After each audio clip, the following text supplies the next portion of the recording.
الحمد لله رب العالمين، الصلاة والسلام على خاتم النبيين وعلى آله وصحبه أجمعين، أما بعد فأعوذ بالله من الشيطان الرجيم، بسم الله الرحمن الرحيم. قال الله تعالى في سورة رعد: الله يبسط الرزق لمن يشاء ويقدر وفرحوا بالحياة الدنيا وما الحياة الدنيا في الآخرة إلا متاع. ترجمہ: خدا جس کا چاہتا ہے رزق فراخ کر دیتا ہے اور جس کا چاہتا ہے تنگ کر دیتا ہے، اور کافر لوگ دنیا کی زندگی پر خوش ہو رہے ہیں، اور دنیا کی زندگی آخرت کے مقابلے میں بہت تھوڑا فائدہ ہے.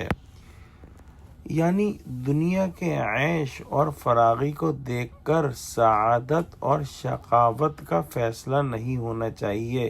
یہ ضروری نہیں ہے کہ جس کو دنیا میں اللہ سبحانہ وتعالی نے رزق اور پیسہ زیادہ دیا ہے وہ اس کی بارگاہ میں مقبول ہو.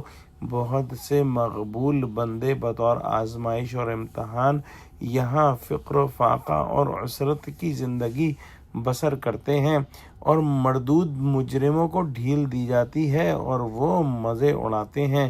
یہی دلیل اس کی ہے کہ اس زندگی کے بعد کوئی دوسری زندگی ہے جہاں ہر شخص کو اس کے نیک اور بد اعمال کا پورا پھل مل کر رہے گا.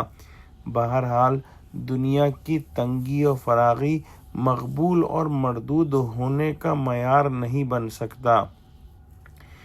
اسی کو مقصود سمجھ کر اتراتے اور اکڑتے ہیں کہ ہم کو اللہ نے دنیا میں جو عیش و عشرت دیے ہیں، اور سمجھتے ہیں کہ یہ ان کی پسندیدگی کے اثرات اور نتائج ہیں اللہ کے یہاں، کہ ان کو یہاں پر بظاہر بہت مال و اکرام دیا ہے، حالانکہ آخرت کے مقابلے میں دنیا کی زندگی محض ہیج ہے. جیسے ایک شخص اپنی انگلی سے سمندر کو چھوئے تو وہ تری جو انگلی کو پہنچے سمندر کے سامنے کیا حقیقت رکھتی ہے. دنیا کی آخرت کے مقابلے میں اتنی بھی حقیقت نہیں. لہذا عقل مند آدمی کو چاہیے کہ فانی پر باقی کو مقدم رکھے.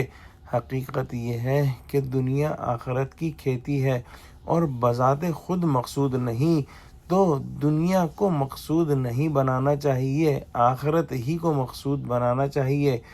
یہاں کے سامانوں سے اس طرح تمتع کرو جو آخرت کی کامیابی کا ذریعہ بنے، جیسے صحابہ رضی اللہ تعالی عنہم نے کیا کہ انہوں نے دنیا کے اندر اللہ سبحانہ وتعالی کے قوانین کے حساب سے دنیا کو انجوائے کیا، اور دنیا کی جو بھی لذات تھیں اور جو بھی آسائشیں تھیں اور جو کچھ بھی اللہ سبحانہ وتعالی نے ان کو دیا اس کو انہوں نے برتا، لیکن ان کی نظر آخرت پر تھی، اور تمام تر جو محنت اور تمام تر پلاننگ ان کی آخرت کے لیے ہی رہی. دعا کرتے ہیں کہ اللہ سبحانہ وتعالی ہم کو قرآن کا فہم عطا فرما، ہم کو سچوں سے جوڑے، ہم کو صراط مستقیم پر قائم فرما دے. یا اللہ مسلمانوں کو متحد کر دے، آمین. وآخر دعوانا الحمد للہ رب العالمین. السلام علیکم ورحمۃ اللہ وبرکاتہ.